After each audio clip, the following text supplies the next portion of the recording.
안녕하세요. 주식거북입니다. 어저께 방송 30분 쇠가 빠지게 했는데 녹화는 되고 녹음이 안 됐어요. 왜 계속 이런 일이 일어나는지 저도 참 한 번씩 가다 답답할 때가 있습니다.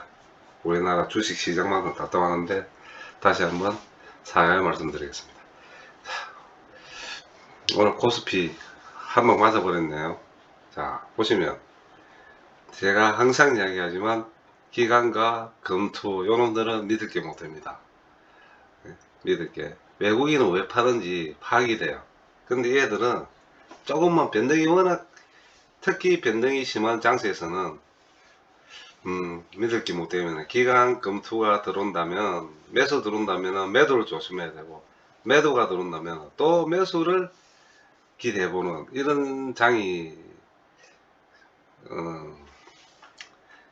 한마디로 난전판이죠. 난전판. 네. 근데 내일도 아마 또 어떻게 될지 요즘은 정말 저도 이 지수라든지 이런 거는 그냥 무시하고 싶습니다. 단지 제가 가지고 있는 종목에 대한 분석과 예측에 좀 집중하고 싶어요. 제가 말씀드린 이 예측은 제가 매수한 종목에 대한 이해가 끝나고 난 뒤 예측이지 이해도 없는 예측은 하지 않습니다. 자, 두산 인프라코어부터 먼저 말씀드릴게요. 여기 보시면은 제가 이날 4월 3일 날 하방 한번 크게 떨어질 것 같다고 한번 말씀드린 적이 있을 거예요. 그죠? 자, 근데 그 다음날 기관들이 집중 매수로 끄집어 올렸습니다. 요게 어떻게 보면 믿지 못할 기관들이지만은 정말 이게 보약이 됐어요. 보약. 이게 보약이 되는데 아마 제 판단은 그렇습니다. 요날 공매를 때리려고 준비를 했을 것 같아요. 요놈들이 외인들이 공매 때리려고 준비했다가 워낙 세게 들어오니까 공매의 타이밍을 놓치고 그 다음날 때렸습니다. 때렸으면은 때리고 오늘 또 때릴 건데 오늘 또 때리려 했어요.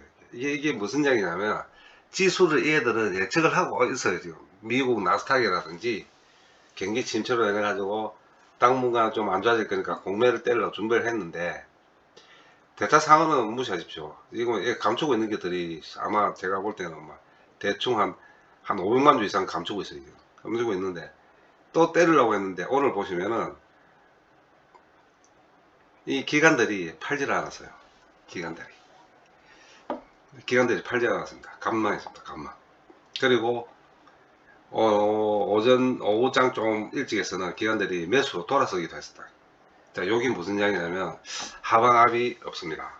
자, 그런데 내일 또 중요한 자리가 또 하나 생겼어요. 지금 무슨 이야기냐면 이 영구상박을 했다가 내일 오늘 십자선에서 단기 요소 지금 십자선에서 어떻게 튈지를 봐야 됩니다.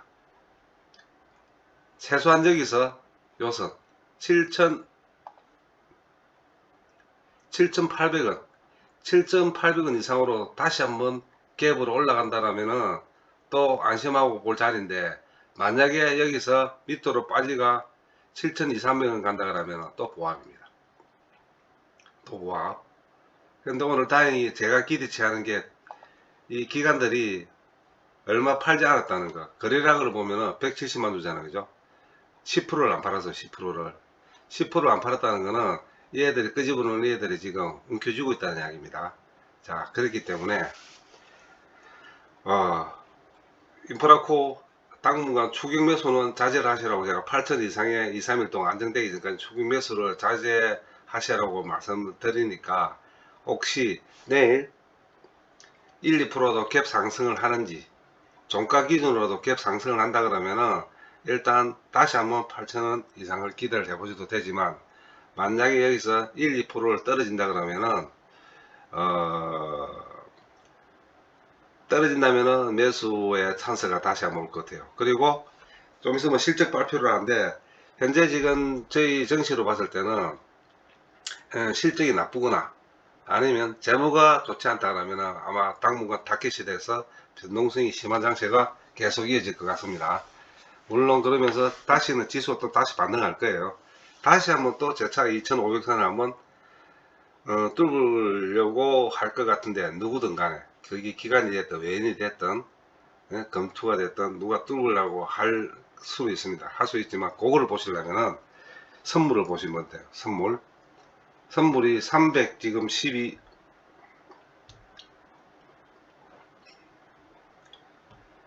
선물 참 저희도 답답한 지금 319 오늘 종가 기준으로 319 1.78포인트 빠졌는데 선물이 325를 뚫고 올라가야지 주가 올라갈 겁니다. 325. 그래서 선물이 올라가는지 한번 보시면 되고, 내일 아침에 선물이 어떻게 움직이에 따라가 아마 정시가 또 요동을 칠 것 같아요.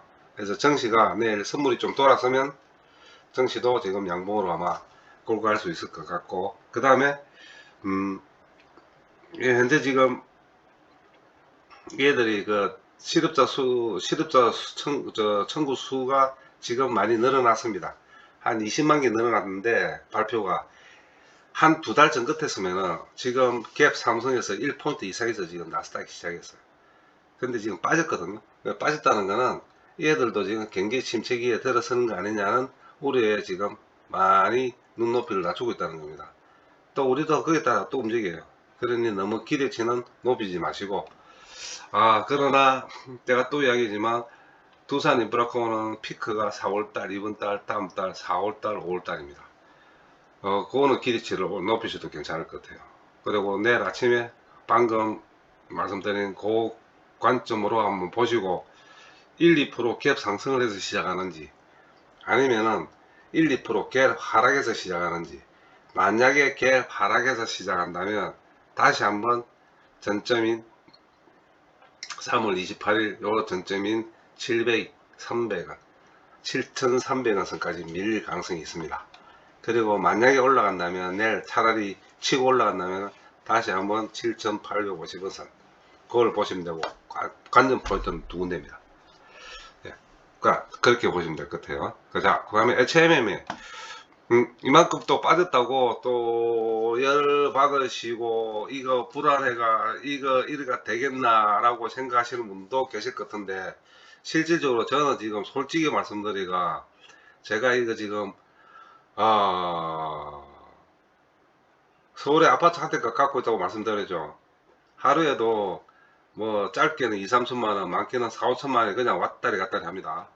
자, 그래도 저는 불안하게 생각 안 하는 이유는 다 하나입니다. 재무가 우량한, 앞으로 성장이 어떻게 됐든 그런 차원 문제고, 현재 재무가 우량한 회사를 헐값에 팔든 싸게 팔든 그것도 무시하고 저는 무조건 연구체와 전환사채, 이거는 반드시 해결되지 않으면 누구도 살 회사가 없고, 거기 만약에 HMM이 흡수를 한다면 최소한의 가치평가는 여기서 10,000원 이상은 봐야 된다는 거. 예, 그거는 외국인의 기준점에서 제가 말씀을 드리는 겁니다. 뭐, 저 또한 그런 걸 확인했기 때문에 제가 방송에서 계속 HMM을 말씀드린 거고, 외국인의 관점에서 봤을 때는 그 애들은 현재 기간이 얼마 사든 그게 중요한 게 아니에요. 이 애들이 펄을 얼마로 주고 HMM에 대한 가치평가 EPS를 얼마를 할지는 정해져 있습니다. 그 연구체와 그거를 검토를 했을 때 현재 상태에서 최소한 10,000원 이상의 가치는 더 업이 돼야 된다는 것을 외국인도 알고 있는 상태에서, 거기 어떻게 결정이 안 나오면 주가는 끌어올라지 않습니다. 근데 저는 그게 최대한 빨리 놓을 거라 생각하고 계속 말씀을 드렸는데, 아마 입찰 공고가 입찰 공고가 붙는다면은 반드시 그 내용이 기입되겠습니다. 그 타이밍이 내가 저는 지금 저도 많이 궁금해하고 기다리고 있는 편입니다. 그래서 이번 주에 얘들이 매각 선전사하고 재무회 법률 쪽으로 해서 계약을 체결한다고 했는데, 오늘 목요일이잖아요. 그러면은 주말을 빼고 나면 내일 하루밖에 안 남았어요. 내일 하루밖에 안 남았는데 아마 계속 협상이 왔다 갔다 하고 금액 대비 조율을 하고 있겠죠. 설령 좁게 늘어지더라도 저는 끝까지 차고 그 결과를 보고 주가를 결정할 것 같아요. 제 매도가 항상 말씀드리지만 27,000원부터 움직일 겁니다. 뭐 제보고 이처럼 미친놈이라고 할 사람 뭐 할 분도 계실랑은 모르겠지만, 결과는 딱꿍을 열어봐야 알겠죠. 그 딱꿍 열어갈 때, 그 딱꿍을 열어서 결과를 보기 전까지는 결코 손해볼 수 있는 자리를 아니라는 거는 제가 감히 말씀드릴게요. 네, 단기적으로 보면 21,000원을 뚫어야 되고, 그죠? 차트식으로 보면 그렇습니다. 차트의 분석은 캔들의 방향을 봐도 그렇고, 오늘 이게 마지막에 하방 음봉이 될 거라고 저는 말씀드릴게요. 이제 흠에서 보는 마지막 이 하방의 음봉이라고 사진을 찍어 놓고 저는 기념적으로 내가 가지고 있을 겁니다. 자, 그렇게 보는 이유, 이날 600만 주 3월 20일 날 했던 거를 이날 오늘 날려버렸습니다. 할 것 다 했습니다. 네, 네, 그래 보시고 아마 이제 움직일 거예요. 움직이고 어떤 뭐 많습니다. 이야기들이 지금 나오는 것들이 워낙 이 새끼들이 지금 정확한 가이드라인을 제시하지도 않고 그 다음에 로드맵도 지금 제시를 하질 않으니까 정권사마다 분석과 생각이 너무 틀려. 그렇다고 여러분이 안 보는 여러분한테 방송 중에 말씀 못 드린 것도 솔직히 있습니다. 있지만은 그런 말 기웃거려 가지고 이 정보 기웃거리고 저 정보 기웃거려 가지고 조합해가 말씀드리는 것도 아니고 최종적인 제 판단은 변함이 없습니다. 예. 길고 잡은 건 떼봐야 알겠지만 기다리면 반드시 수익을 볼 수 있다는 거. 언제까지? 얼마 안 남았어요. 저는 이번 달 안에 다 끝날 거라고 저는 생각합니다. 주가는 항상 선반영되는 거고 이번 달에 다 끝날 거라고 저는 판단하고 있습니다. 그리고 오늘 같은 경우에도 이게 정시에 따라 움직이는 알고리즘에 해가지고 기계식 매매법이라면 어쩔 수 없이 하방 잡고 내려와요. 어쩔 수 없어요, 이거. 이게 따라 움직이기 때문에 어쩔 수 없이 내려오는 이런 프로테지에 열받을 것 같으면 주식하기가 좀 힘들지 않겠습니까? 단지 제 개인 방송에서 제 방송을 경청하시는 분들은 제 말씀에 조금 마음의 위로를 삼으시고 진득하게 좀 기다려 보십시오. 빠른 시일 내에 정리가 될 것 같습니다. 그것도 좋은 소식으로 나올 겁니다. 거기에 따라가 과열이 될 또 가능성도 많고 또 과열되면 있잖아요. 또 이것도 신용 정지시켜 버립니다. 저것들이 먼저 사가지고 다 씨를 말려버려요. 그런 경우도 많습니다. 자, 그래 보시고 뭐 좀 내려갔다고 너무 또 걱정도 하지 마시고 내려가면 내려가는 것 같다. 뭐 올라가면 올라갑니다. 또 여기서 지금 5% 올라간들 무슨 감동이 있겠습니까? 그죠? 비전은 제시하고 희망은 있을는지 모르겠지만 그건 희망이 아니고 저희들이 희망이 아니라 야망으로 생각하셔야 돼요. 지금까지 따따블로 저희들이 벌어먹고 나와야 되겠죠. 그죠? 자, 그래 보시면 돼요. 자, 그 다음에 호텔신라 단기 조정입니다. 단기 조정이 있는 이유는 끌고 올라가고 싶어도 종합주가가 이렇게 가면 외국인들이 좀 힘들어해요. 외국인들이 힘들어합니다.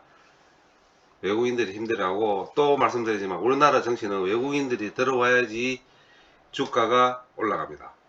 왜 그러냐면 외국인들은 매도가 아닌 이상은 무조건 왼쪽에서 끄집어 당겨요. 오른쪽에서 받쳐서 사지 않고 끄집어 당기기 때문에 외국인들이 들어와야지 주가는 끄집고 올라갑니다. 그래서 지금 단기 조정 같아요. 단기 조정 같은데 아마 뭐 내일 좀 코스피만 진정된다면 2, 3%, 3, 4% 다시 또 내일 반등할 가능성이 아주 농후합니다. 야, 그래 보시면 되고 저는 매도가는 8,500원, 85,000원부터입니다. 자, 그 다음에 삼성중공업. 삼성중공업이나 두산인프로가로 비슷하죠. 왜 그러냐면 얘는 지금 실적주예요. 실적주로 돌아섰습니다. 돈을 버는 실적주가 아닌 적자에서 흑자로 돌아서는 실적주로 돌아서 있습니다. 그래서 이게 만약에 지금이라도 형편 되신 분들은 저는 더 사시면도 전혀 상관없다고 부담 없는 자리입니다. 전혀 부담 없는 자리라 저는 말씀드릴 수 있으니까 이 중공업 같은 경우에도 이게 이제 아마 정리가 될 거예요. 코스피도 빠지면 빠지는 대로 올라가는 건 올라가는 종목대로 올라가겠지만은 일단 두산인프라코어나 삼성중공업 실적주로 반영대가 있어서 돌다 갈 데 없으면 매수 세력들이 이쪽으로 돌아설 것 같아요. 그래서 오늘 같은 경우에도 사실은 이렇게 거래가 이래 터져도 보시면은 0.1%도 아니 그냥 여기서 공방입니다. 공방이니까 1차적으로 제가 또 말씀드렸죠. 5,500원에서 올라가는지 그게 언제 올라가는지 따라 가지고 단기로 상승각이 생깁니다. 5,500원입니다. 5,500원. 지금 여기서 이날 1월 31일 날 했던 요거 날에서 지금 거의 3일째 공방이죠. 밀리지만 하면 튀고 올라갑니다. 근데 밀릴 이유가 없는 주식이에요. 삼성중공업은 계속 간만 볼 거예요. 간만 보고 지금 중공업 같은 경우에도 한국조선해양 보시면은 한국조선해양이 우리나라의 1차 끌기입니다. 같이 빠지죠. 근데 보시면 1.5포인트 빠지는데 삼성중공업은 1포인트 아니 0.7포인트 빠진다는 게 대비했을 때도 이 주식이 저평가되어 있다는 겁니다. 네, 똑같은 거래도. 그리고 지금 대우조선해양이 또 대우조선이 지금 많이 복잡해요. 지금 그 매출 대비해가지고 영업실적이 뭐 마이너스 1조니 뭐 내샀는데 그다음 공정위에서 브레이크까지 걸어가 그랬을 경우에 반대급부로 삼성중공업 혜택을 보고 가능성이 많습니다. 자, 그래 보시고 현재 경기 민감주들 경기 침체 때문에 경기 민감주의 끌개는 호텔, 면세, 카지노, 항공. 자, 이것들이 전부 다 지금 현재 영향을 많이 받고 있습니다. 경기 침체가 되면 혹시나 안 올까봐. 그죠? 활성이 안 되겠잖아요. 그때 여행주도 그렇고.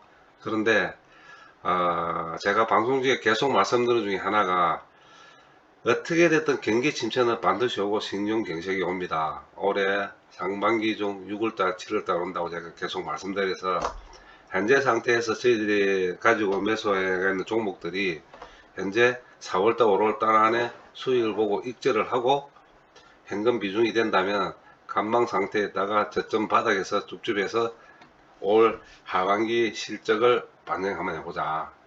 네. 그렇게 제가 계속 방송 중에도 말씀드리고 있는데 아마 그거는 제가뿐만 아니라 모든 사람들이 그리고 정권을 좀 한다는 분들은 다 그렇게 알고 있을 겁니다. 예, 거기는 그 판단은 아직도 저는 변함이 없고 다시 말해서 항공주라도 이거는 다시 한번 올라가는 반등은 되겠지만 그게 지속성이나 영속성을 갖고 있다고 생각하지 마십시오. 경기 침체 때는 아무래도 돈 씀씀이가 줄어들기 때문에 네, 그렇게 생각을 하시고 마음의 준비를 하시고 대비를 하시면은 조금 내상을 입는 데서 좀 데미지가 적을 것 같아요. 그리고 현재 우리들이 눈속임이 있습니다. 삼성전자를 타켓으로 잡고 코스피가 올라가고 내려가는데 타켓으로 잡아가 영향을 최대한 많이 보는 건 맞는데 실질적으로 종목들이 올라가면 내려가면 뭐를 보고 확인을 하시면 되느냐니 네이버입니다. 현재 경기 침체는 삼성전자하고 상관없어요. 경기 침체는 반도체는 팔립니다. 반도체는. 그러나 네이버 이 주식은 경기 침체와 직격탄입니다. 네이버 카카오는. 근데 카카오는 솔직히 이 경영 마인드가 너무 안 좋기 때문에 쉽게 말하면 IT계의 양아치는 저는 카카오라 생각해요. 네이버를 기준점으로 삼고 이 네이버가 움직임에 따라 가지고 경기 민감주는 오르고 내리는 예측이 가능할 것 같습니다. 그래서 가지고 있지 않은 네이버 주식이지만 그날 아침 네이버의 시초가를 한번 관심 있게 지켜보시는 것도 그날 증시의 어떤 가이드라인을 세울 수 있는 하나의 바로미터가 될 수 있을 것 같아요. 자, 현재 나스닥이 좀 빠지고 있습니다. 그러니까 약보합으로 지금 시작을 했고 약보합으로 지금 계속 이끌어 나가고 있는데 0.5포인트도 빠졌네요. 어제도 1.1포인트.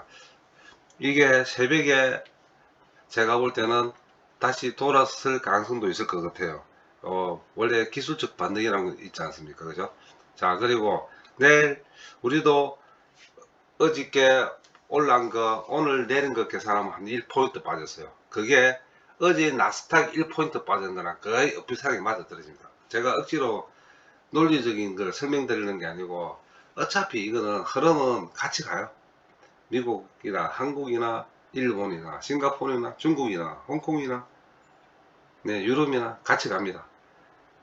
그래서 우리만 좋고 저쪽만 나쁠 수도 없고 저쪽만 좋고 우리만 나쁠 수도 없는 건데 하루 이틀 시차 때문에 차이는 있을지언정 거의 비슷하게 간다고 보는 건 기정사실입니다.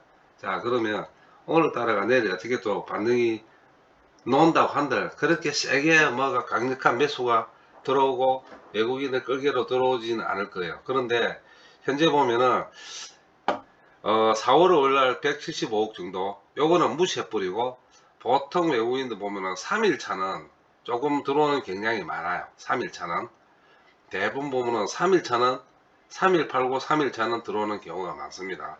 금액 대비했을 때 그 금액은 정확하게 말씀을 드릴 수는 없지만 대부분 2, 3일 차에는 그 다음날은 다시 한번 매수가 들어오는 경우가 많아요. 저점 매수로. 자, 그래서 그런 기대를 좀 가지시고, 내일 관전 포인트는 종합주가가 아침에 뭐로 시작하는지, 제가 볼 때는 일단 약보합이나 강보합으로 시작할 것 같아요. 그렇게 말씀드린 이유는 그렇게 강력한 어떤 모티브가 없기 때문에 너무너무 힘든 날이 계속되는 것 같아서, 저도 참 방송하는 제 입장에서도 그렇다고 책임지지도 못할 말을 할 수 있는 입장도 못 되고, 여러분은 나날이 생각하시면서 마음의 내상을 잊고 계시겠지만은, 일단 종합적으로 정리해야 된다면 두산 현대인프라코, 그 다음 HMM, 그 다음 호텔신라, 그 다음 삼성용업, 요 네 종목을 가지고 계시는 분은 결코 손해를 안 보고 익절할 수 있다는 걸 정말 제가 감히 말씀드릴게요. 단 시간이 빠르고 늦은 점에 대해서는 저도 가타부타 장담은 못하겠지만, 길게 봤을 때는 4월달, 이번 달 한 달 한번 지켜보시죠. 저도 좀 제법 많이 갖고 있는 입장에서는, 저도 뭐 바보가 아닌 이상 아무것도 모르고 무대포직으로 매수 해놓고 기다리는 그런 사람은 아닐 거라고 생각하지 않겠습니까? 자, 제 같은 사람도 이렇게 마음을 푸근하게 묻고 있을 동안에는 엄청난 내상을 입고 스킬을 가지고 있을 거라고 생각하실 겁니다. 맞습니다. 그러니 제 방송을 듣고 조금 위로를 삼으시고 편안한 마음에 지켜보신다면 흔들림 없이 생각했던 목표까지 갈 수 있을 거라고 제가 알겠습니다. 제가 장담을 드릴게요. 예. 제가 한 말은 제가 책임을 지도록 해야 되겠습니까? 그죠? 그러니 편안한 밤 되시고, 내일 또 좀 내려가든 올라가든 흥분하지 마시고 실망도 하실 필요 없습니다. 그리고 HMM 같은 경우에는 뉴스를 단단히 보십시오. 뉴스를. 우리가 지금 접할 수 있는 거는 뉴스밖에 없습니다. 그죠? 예. 시사나 뉴스를 좀 보시고, 또 마지막으로 하나 더 말씀드리면은 요 기간입니다. 요 기간이 HMM 같은 경우에 이 기간이 강력한 매수로 들어오는 그날이 시그널입니다. 수치로 봤을 때, 예, 수급으로 봤을 때 외국인보다 기간 검투가 강력하게 들어오는 그날이 험은 움직이기 시작할 겁니다. 외국인은 아닙니다. 기간이 들어온 다음에 외국인이 들어올 거예요.